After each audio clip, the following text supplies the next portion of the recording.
Kothamangalam saint Georges higher secondary സ്കൂളിൽ +1 പ്രവേശനോത്സവം സംഘടിപ്പിച്ചു. PTA യോഗവും ഉണ്ടായിരുന്നു. കോതമംഗലം MLA ഷിബു തെക്കുംപുറം പ്രവേശനോത്സവം ഉദ്ഘാടനം ചെയ്തു. പുതിയ അധ്യയന വർഷത്തിലേക്ക് പ്രവേശിക്കുന്ന വിദ്യാർത്ഥികളെ സ്വാഗതം ചെയ്ത ചടങ്ങിൽ അധ്യാപകരും രക്ഷിതാക്കളും പങ്കെടുത്തു. Kothamangalam saint George higher secondary സ്കൂളിൽ 2026-27 അധ്യയന വർഷത്തെ +1 പ്രവേശനോത്സവവും PTA യോഗവും നടന്നു. സെന്റ് ജോർജ് കത്തീഡ്രൽ ഓഡിറ്റോറിയത്തിലായിരുന്നു പരിപാടികൾ. സ്കൂൾ പ്രിൻസിപ്പൽ ജെയിൻ ജോസ് ആമുഖ പ്രഭാഷണം നടത്തി. School manager doctor Mathew Kochupurakkal അധ്യക്ഷത വഹിച്ചു. കോതമംഗലം MLA ഷിബു തെക്കുംപുറം പ്രവേശനോത്സവം ഉദ്ഘാടനം ചെയ്തു. ഹയർ സെക്കൻഡറി സ്കൂളിന്റെ പ്രവേശനോത്സവവുമായി ബന്ധപ്പെട്ടുകൊണ്ട് ഇന്ന് PTA-യുടെ ഒരു മീറ്റിംഗ് ഒരു ഒത്തുചേരലിലൂടെ ക്രമീകരിച്ചിരിക്കുക. എനിക്ക് തോന്നുന്നു എല്ലാ സ്കൂളുകളിൽ നിന്നും വേറിട്ട് വ്യത്യസ്തമായി എല്ലാ കാര്യങ്ങളിലും വലിയ നേതൃത്വം വഹിക്കുന്നു എന്നുള്ളത് കൊണ്ടാണ് മറ്റൊരു സ്ഥാപനങ്ങളിലും കാണാത്ത നിലയിൽ ഈ PTA meeting saint George school സംഘടിപ്പിച്ചിട്ടുണ്ട്. ഇവിടെ ഈ യോഗം സംഘടിപ്പിച്ച പ്രിയപ്പെട്ട സ്കൂൾ മാനേജ്മെൻറ്റിനെയും അതോടൊപ്പം തന്നെ ഇതിൽ പങ്കെടുക്കുന്ന പ്രിയപ്പെട്ട മാതാപിതാക്കളെ അർഹിക്കുന്ന ഗൗരവത്തോടു കൂടിയാണ് ഈ യോഗത്തിൽ പങ്കെടുക്കുന്നത്.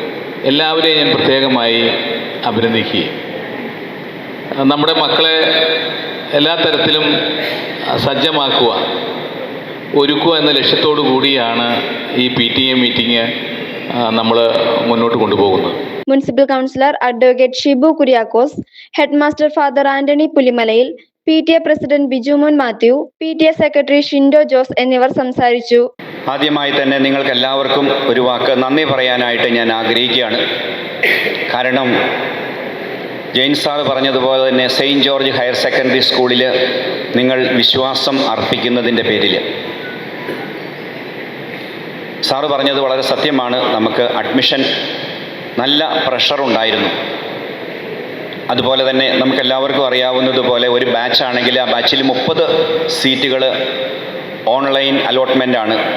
അത് നമ്മൾ പ്രത്യേകിച്ചൊന്നും ചെയ്യുന്നതല്ല. നമ്മുടെ കുട്ടികൾ നന്നായിട്ട് പഠിക്കുന്ന മിടുക്കന്മാരും മിടുക്കികൾക്കും കിട്ടുന്ന അഡ്മിഷനാണ്. പിന്നീടുള്ള 10 കമ്മ്യൂണിറ്റി കോട്ടയാണ്. ആ കമ്മ്യൂണിറ്റി കോട്ടയും നന്നായിട്ട് പഠിച്ച് നല്ല മാർക്ക് വാങ്ങിയിരിക്കുന്ന കുട്ടികൾക്ക് കിട്ടുന്ന അഡ്മിഷനാണ്. പിന്നെയുള്ള 10 മാനേജ്മെൻറ്റ് കോട്ട. അവിടെയാണ് നമുക്ക് പ്രിയപ്പെട്ട, നമുക്ക് വേണ്ടപ്പെട്ട ആളുകളുടെ മക്കൾക്കൊക്കെ അഡ്മിഷൻ കൊടുക്കാനായിട്ട് നമുക്ക് സാധിക്കുന്നത്.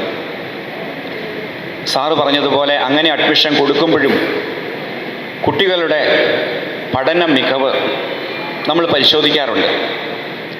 കാരണം അതിൻ്റെ അല്ലെങ്കിലുള്ള വിഷമം ആ കുട്ടികൾക്ക് തന്നെയാണ്. ഫുൾ A+ഉമായിട്ടിരിക്കുന്ന കമ്പ്യൂട്ടർ കോഴ്സിൻ്റെ ഒരു കൊച്ചിൻ്റെ അടുത്തേക്ക് Cയും Dയും ഒക്കെ ആയിട്ടിരിക്കുന്ന കൊച്ചങ്ങ് ചെന്നാൽ ആ കുട്ടിക്ക് ഭയങ്കര സ്ട്രെസ്സായി പോകും. പെൺകുട്ടികളാണെങ്കിൽ പലപ്പോഴും ഫ്രസ്ട്രേഷനിലേക്ക് പോകും.